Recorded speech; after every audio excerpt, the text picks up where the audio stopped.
No dia 27 de abril, comemorou-se o Dia do Trabalhador Doméstico. Essa é a data, ao mesmo tempo, o resultado e marco da luta de uma categoria que há décadas busca a equiparação e igualdades em direitos com os demais setores da classe trabalhadora. Neste mês, há 3 anos, desde 2013, o trabalhador doméstico passou a contar com os mesmos direitos que os demais trabalhadores brasileiros.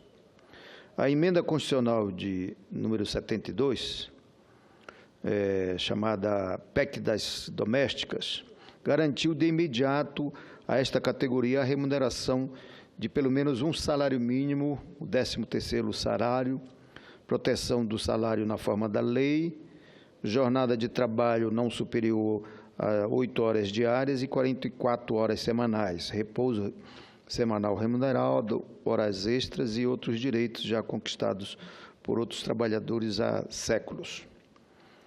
Dados da Organização Internacional do Trabalho indicam que mais de 7 milhões de brasileiros e brasileiras melhoraram de vida. Estudo realizado pelo Ministério da Previdência mostra o crescimento dessa classe de trabalhadores entre a população ocupada, que foi de 41,2% em 2012 para 44,4% em 2013.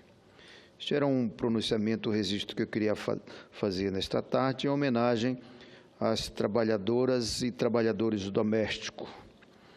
Mas eu queria aproveitar o meu tempo para tratar do assunto que é produto do grande debate e da conjuntura política do nosso país.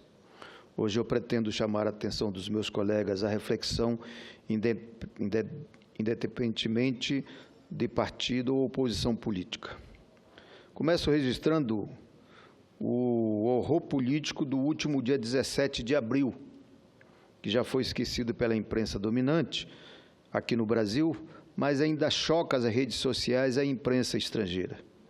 A ausência de crime para justificar o voto foi coberto por evocações religiosas, honras familiares, exaltações à categoria profissionais, não faltando nem mesmo o elogio a um dos torturadores mais cruéis da ditadura militar e honras de uma parlamentar à honestidade do marido, que depois seria preso na manhã seguinte por corrupção. O mundo ainda se pergunta como pode um réu no Supremo Tribunal Federal, dono da maior ficha corrida da história do Congresso Nacional, comandar parlamentares sob suspeita para condenar uma presidenta da República que não é alvo de investigação. O show grotesco que assistimos domingo retrasado, senhoras e senhores senadores, foi rapidamente traduzido por especialistas da imprensa brasileira como um espelho fiel da Câmara dos Deputados. Eu discordo. Trata-se de mais um desserviço desse setor ao país. Essa conclusão rasteira é mais uma das tantas criadas para encobrir que as maiores empresas deste ramo trabalham diariamente pela destituição da presidenta da República. A falta de cultura política que assistimos não representa de forma alguma o povo brasileiro. Do contrário, não teria causado tanta estranheza e decepção. O que não se entende, seja dentro ou fora do Brasil, é como uma ficha corrida, como Eduardo Cunha comandou, antes e depois da abertura do processo de impeachment, a antipatriótica estratégia de causar mal ao país, desde que também desgastasse o governo e a presidência da República. O que não se compreende é que, apesar das denúncias apresentadas e da condição de réu no Supremo Tribunal Federal, Cunha não se encontra retido ou na cadeia, mas dando as cartas do perigoso retrocesso institucional que significa o impeachment sem crime de responsabilidade. Sua colaboração, segundo o que se pode ser lido em um jornal ou outro, agora será retribuída com a indicação de cargos no hipotético governo Michel Temer. Este representa a categoria de políticos que está tentando se apossar mediante golpe à democracia. Por ora, Cunha responde aos Supremo Tribunal Federal como réu por prática de corrupção e lavagem de dinheiro. O Congresso, que nunca teve índices tão baixos de credibilidade na população, até agora assiste ao processo de impeachment enredado pela teia de vantagens e favores do presidente da Câmara. E todos nós, deputados e deputadas, senadores e senadoras, temos a nossa parcela de culpa. Embora este Congresso ignore uma das principais demandas das manifestações de 2013, nós, políticos, continuamos aplicando remendo sobre remendo na legislação político-partidária. O resultado é que, apesar de alguns avanços, como a proibição para empresas financiarem candidatura, acabamos gerando um Frankenstein na legislação eleitoral brasileira. O Brasil continua pedindo uma ampla reforma para evitar a monstruosidade de eventos como a votação da Câmara, que envergonha cada um de nós parlamentares. Muitos dos analistas que escrevem para a mídia oligopolizada simplificaram o susto com a explicação de que o presenciado na Câmara é um espelho do Brasil. Discordo totalmente. A Câmara dos Deputados não representa de forma alguma o povo brasileiro, não é espelho real de coisa alguma, senão a demonstração da falência do nosso sistema político partidário. Os números comprovam o que estou falando. Dos 513 deputados que hoje integram a Câmara, apenas 35 conquistaram seus mandatos com seus próprios votos. Vou repetir, para que as senhoras e senhores reflitam esta consideração. Dos 513 deputados, apenas 35 se elegeram com seus próprios votos. Menos de 7% hoje representam a vontade direta do eleitor numa legião de desconhecidos comandados por um deputado que 8 em cada 10 brasileiros querem ver caçado e, se possível, na cadeia. O circo de horrores da votação não representa numericamente nem moralmente o povo brasileiro. O que patrocina e incentiva o golpe, sabe disso. Essa é a verdade que começa a vir do exterior para dentro do Brasil, repetindo o mesmo caminho de desvios e escândalos que envolviam parlamentares e governadores dos partidos da oposição, os quais só se tornaram notícia no Brasil quando já não era mais possível esconder. Diversos jornais, inclusive os mais relevantes dos Estados Unidos e da Europa, impactados pelo escândalo da votação na Câmara, já começaram a se manifestar. Pelo menos um deles, o Le Monde da França, pediu formalmente desculpas aos seus eleitores por se fiado no que dizia a imprensa brasileira. No último domingo, o jornal reconheceu, entre aspas, que deveria ter dado mais destaque para a pouca pluralidade da mídia brasileira, fecha aspas. Podem argumentar que o Le Monde é de esquerda, que sua opinião é suspeita, mas esse argumento não serve para o jornal Miami Herald, alinhado à direita.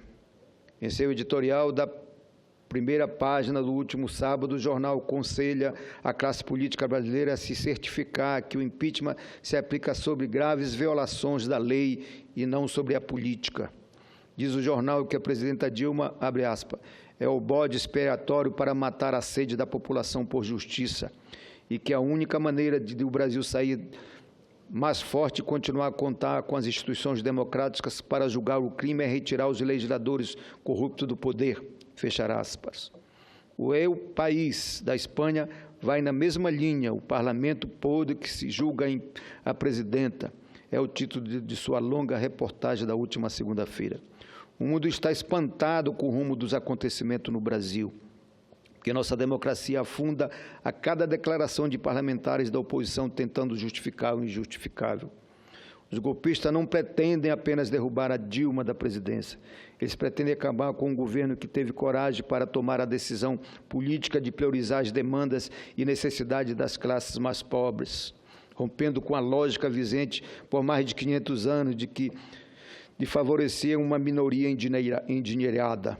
Um modelo de governo que deu maior atenção aos estados mais pobres e não atender às demandas dos estados mais ricos em detrimento dos mais pobres. Um governo que recebeu a atenção e o respeito global por ter impulsionado a ascensão social de mais de 40 milhões de pessoas. Um governo que tirou o Brasil do mapa da fome. Esse é o objetivo da sabotagem chefiada por um vice-presidente que ocupou cargo de confiança para se unir ao dono do maior fecha-corrida da história do Congresso. Cunha teve acesso às informações vitais e as usou para minar as finanças do país, como as chamadas pautas-bomba, que criavam despesas sem cobertura, ou então perdoar dívidas milionárias de empresas com o governo, entre elas uma emenda do próprio Eduardo Cunha, que incluiu na medida provisória 627, que perdoou dívidas de 2 bilhões das operadoras de plano de saúde. Cunha ajudou a aprofundar a crise econômica e contou com o apoio do PSDB nesse trabalho. Senadores do PSDB que hoje pregam o impeachment há menos de um ano incitavam a maioria dos deputados do partido para apoiar as propostas de Eduardo. Já àquela altura, líder do espetáculo grotesco da conspiração. Mas a aposta no quanto pior, melhor, incomodou líderes conscientes da oposição. Após repreensão em público e no privado, esses deputados que haviam se aliado a Cunha viram-se forçados a pedir desculpas. Desculpas esfarrapadas, porque o mal já havia sido feito e não tinha mais conserto. São os líderes que devem responder por que Cunha ainda não foi preso. São os irmãos siameses do golpe já articulam para abafar a política federal e a Operação Lava Jato. O golpe é descarado. Antes mesmo da comissão do Senado votar o relatório que veio da Câmara com a assinatura de Eduardo Cunha, já está sendo montado o possível novo governo. É golpe descarado porque o relatório da comissão especial é de Aécio Neves, o principal articulador desta conspiração. Qual é o crime da presidenta Dilma? Não é o governo Dilma que querem derrubar a democracia, derrubar os direitos sociais conquistados, derrubar os avanços nas políticas públicas, derrubar as políticas de distribuição de renda, derrubar um governo que está construindo um Brasil para todos. Hoje nós podemos dizer que o filho do trabalhador rural, o filho do pedreiro, o filho do negro pode sonhar em ser doutor neste país. Isso é uma temeridade para a elite. Além de derrubar o governo, querem derrubar o PT, um partido nascido da luta do povo brasileiro, um partido dos trabalhadores que constrói esta nação. Foi o PT que comandou nesta geração a consolidação da democracia, os avanços das políticas públicas, as conquistas na Constituição brasileira e a consolidação dos direitos da cidadania e da dignidade dos trabalhadores. É por isso que querem derrubá-lo. O PSDB chegou a nos acusar de organização criminosa, chegou a pedir a cassação do nosso registro no Tribunal Superior Eleitoral, querendo nos colocar na clandestinidade. Não conseguindo seus intentos, querem caçar o Lula, aí é uma das maiores lideranças políticas brasileiras. A elite brasileira não tem limite nos seus intentos, não prosperarão nos seus golpes, não ganham na democracia e querem levar no golpe. Estaremos firmes na defesa da democracia aqui no Congresso e nas ruas, junto com os movimentos sociais organizados. Queremos fazer deste país uma grande nação, só conseguiremos com a democracia plena em nosso país. Muito obrigado, senhor presidente.